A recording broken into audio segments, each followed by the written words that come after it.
Buenas! Hoje eu tô aqui com Gabriel Jacinto. Uma boa tarde. E a gente tem um assunto que muitas empresas têm dúvidas, né?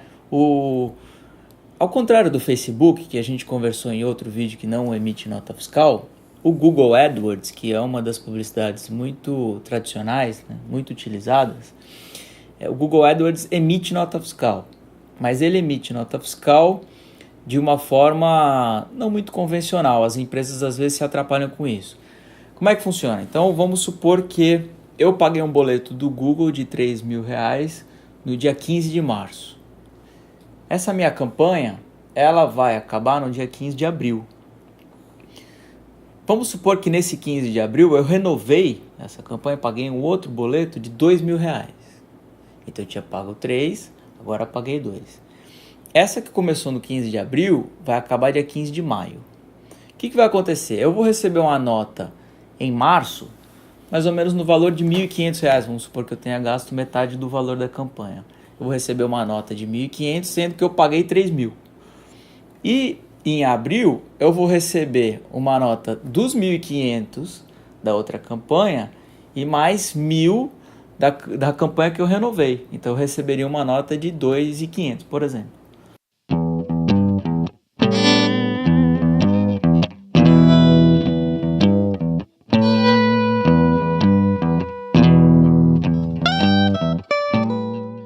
Aqui, na verdade, você já está lá na frente, eu voltaria um pouco aqui para poder explicar. Primeiro, como eu falei nos outros programas, vai depender muito do jeito que a legislação brasileira, vamos colocar, ela incentiva o ingresso de divisas, ela dificulta ao máximo a remessa de divisas para o exterior.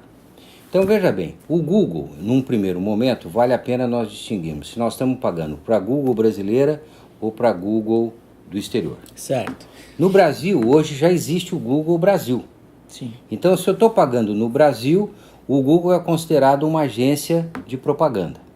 Então, você tanto pode estar fazendo uma propaganda no Brasil, como você está buscando uma propaganda no exterior.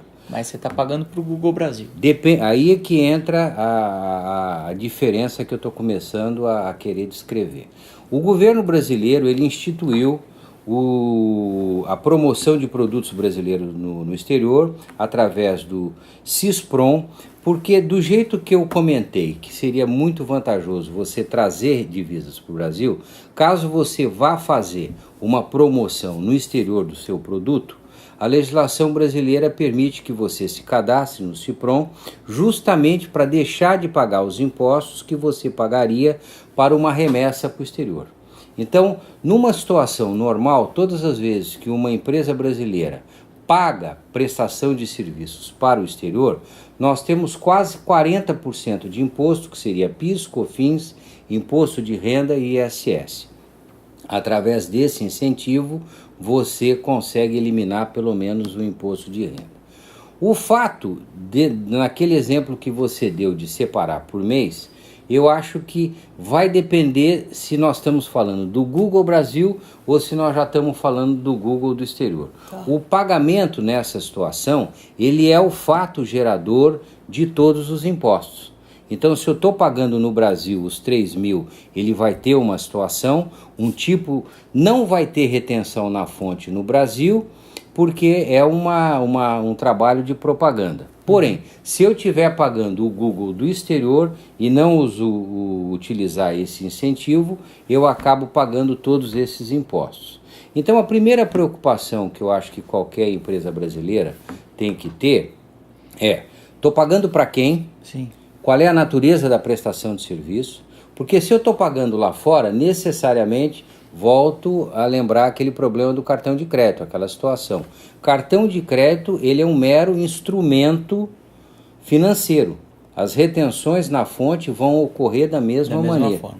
Então, veja bem, é um serviço novo, são entidades internacionais, porém obrigadas a cumprir com a legislação local. A legislação local, ela, em alguns aspectos, ela cobre toda a situação.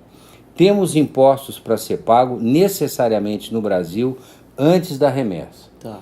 Então, mas porém, sou obrigado a reconhecer que caso exista propaganda lá fora para o exportador brasileiro, existem alguns incentivos já trazidos na nossa legislação. Isso é bom caso do Google, caso você queira contratar uma empresa internacional para qualquer contratar outro um software, exatamente, ou prestar qualquer tipo de serviço. Então se inscreve nesse CISPRON. Nós vamos colocar na descrição do vídeo que você vai ter algumas vantagens. Exatamente. E no caso do Google brasileiro, assim, o Google, você até citou aqui que é Google Brasil Internet, perfeitamente, né? Ou seja, é uma empresa internacional, mas tem uma... que tem uma subsidiária aqui no Brasil, e vale a pena comentar que eu sempre dando como exemplo o meu caso como profissional, que o Google está emitindo nota fiscal regularmente. Só que ele emite nota pelo valor líquido do que foi gasto, não pelo valor do que foi pago. Isso que confunde um pouco as empresas. Olha, na verdade valeria a pena pesquisar, porque muitas vezes a consulta vem, Rafael, isso é uma coisa que eu já vivi várias vezes. O fato de você ter uma situação não significa que está certa ou que está errada. Sim. O fato dessa diferença de valor, numa agência de propaganda, por exemplo, quem faz a retenção é a própria agência. Vale a pena comentar que em qualquer prestação de serviço, por exemplo, se a Criar Digital quer pagar a G Jacinto, ela é obrigada a reter na fonte. A minha fatura vai entrar pelo valor líquido, porque a minha natureza de prestação de serviço exige que você faça a minha retenção na fonte. Não no caso de uma agência de propaganda. Entendi. Então existe também mais um complicômetro, vamos falar da nossa legislação, que dependendo da natureza da prestação de serviço, existe a retenção na fonte ou não. Esse caso particular que você está falando, eu não saberia te responder, porque nós teríamos que avaliar primeiro a natureza, quem é o tomador de serviço, quem é o prestador de serviço, para poder dar uma opinião definitiva, entendeu? Tá. Legal. Gostou do vídeo? Deixe seu curtir, deixe seu comentário, se inscreva no canal e acompanhe os próximos. Valeu!